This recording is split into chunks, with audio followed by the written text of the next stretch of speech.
نحمده ونصلي ونسلم على رسوله الكريم أما بعد. عن سعيد بن حريث رضي الله تعالى عنه قال: سمعت رسول الله صلى الله عليه وسلم يقول: من باع منكم دارا أو عقارا فمن ألا يبارك له إلا أن يجعله في مثله. رواه ابن ماجہ والدارمی. سامعین و ناظرین، ہمارے یوٹیوب چینل امامہ اسلامی کے اسٹوڈیو میں آپ کا استقبال ہے. آج پھر ایک نئے عنوان کے ساتھ آپ کی خدمت میں حاضر ہیں. ویڈیو شروع کرنے سے پہلے آپ سے گزارش ہے کہ اگر آپ ہمارے چینل پر نئے ہیں تو چینل کو سبسکرائب کر کے بیل آئیکن کو دبا لیں. ویڈیو اچھی لگے تو لائک کیجیے اور اپنے احباب کو شیئر کیجیے گا. دوستو، حضور اکرم صلی اللہ علیہ وسلم کی ایک حدیث اس وقت میں نے تلاوت کی ہے. حضرت سعید بن حریث رضی اللہ تعالیٰ عنہ حدیث کے راوی ہیں. سنن ابن ماجہ دارمی میں اس حدیث کو نقل کیا گیا ہے، اور میرے خیال میں یہ حدیث انتہائی اہم ہے، اور اہم ہونے کے باوجود آج اس سوشل میڈیا کے دور میں میری نظروں میں سوشل میڈیا پر اردو میں اس حدیث کے سلسلے میں مجھے کہیں کوئی مواد نظر نہیں آیا. بہت تلاش کے بعد عربی میں تو بہت کچھ ملا ہے، لیکن اردو میں اس حدیث پر کہیں کوئی روشنی ڈالی گئی ہو مجھے نظر نہیں آیا. تو اس لیے میں نے مناسب سمجھا کہ اس حدیث کی کچھ وضاحت آپ کے سامنے پیش کروں. ہو سکتا ہے کسی کے کان میں بات پڑ جائے اور عمل کرنے کی توفیق ہو جائے اور وہ تباہی سے بچ جائے.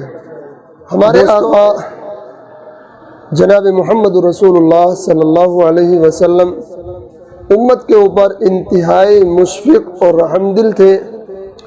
آپ کی مشفقانہ خصلتوں میں سے اور آپ کی مشفقانہ عادات میں سے یہ ہے کہ آپ نے ہمیشہ امت کے ساتھ شفقت کا معاملہ فرمایا ہے، اور امت کو ہمیشہ وہ مشورے دیے ہیں جو امت کے لیے مفید اور کارگر ہوں اور کام آنے والا ہوں. صرف دینی اعتبار سے ہی نہیں بلکہ دنیاوی اعتبار سے بھی آپ نے ہمیشہ امت کی ایسی رہنمائی فرمائی ہے کہ جس میں امت کے لیے فائدہ ہی فائدہ ہو.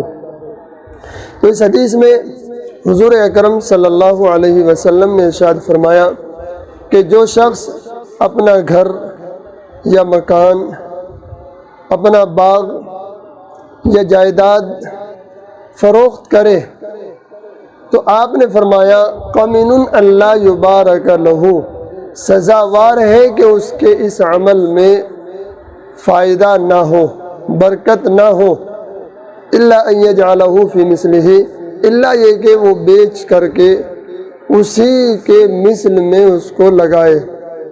مطلب یہ ہے کہ بغیر کسی خاص مصلحت کے، بغیر کسی ضرورت کے اپنا مکان، اپنی زمین، اپنا باغ، اپنی غیر منقولہ جائیدادیں بیچنا یہ اچھی بات نہیں ہے.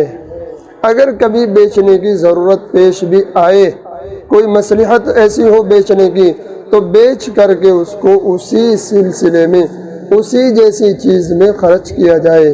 یعنی بیچ کر کے ایسی ہی دوسرا کوئی مکان یا دوسرا کوئی باغ یا زمین دوسری جگہ خریدی جائے، بیچ کر کے عیاشی نہ کی جائے جو آج ہمارے یہاں نوجوانوں اور خاص تر ان لوگوں کا طریقہ ہے کہ جن کو مفت میں ایک دم سے دولت ہاتھ آ جاتی ہے.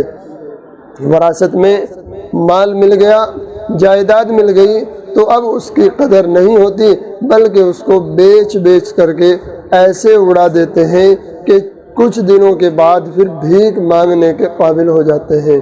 تو اگر ہمارے نبی جناب محمد رسول اللہ صلی اللہ علیہ وسلم کا یہ مبارک فرمان ہمارے سامنے ہو اور پھر بھی ہم ایسی حرکت کریں تو یہ اچھا نہیں. تو اس لیے میں نے یہ سوچا کہ میں اس حدیث کو بھی آپ حضرات تک پہنچاؤں کہ حضور اکرم صلی اللہ علیہ وسلم نے بغیر کسی وجہ کے گھر یا زمین کو بیچنے سے منع کیا ہے، اور اگر کوئی بیچنے بھی لگے تو بیچ کر کے اس کو ایسے ہی چیز میں خرچ کیا جائے، یعنی بیچ کر کے دوسری جگہ مکان ہی خریدا جائے یا زمین ہی خریدی جائے، بیچ کر کے عیاشیاں نہ کی جائیں۔ تو اللہ تعالیٰ سے دعا فرمائیں کہ باری تعالیٰ آقا و مولا جناب محمد رسول اللہ صلی اللہ علیہ وسلم کے ایسے مشفقانہ ارشاد بلکہ اشاروں پر بھی عمل کرنے کی توفیق عطا فرمائیں۔ وما علینا الا البلاغ، والسلام علیکم ورحمۃ اللہ وبرکاتہ۔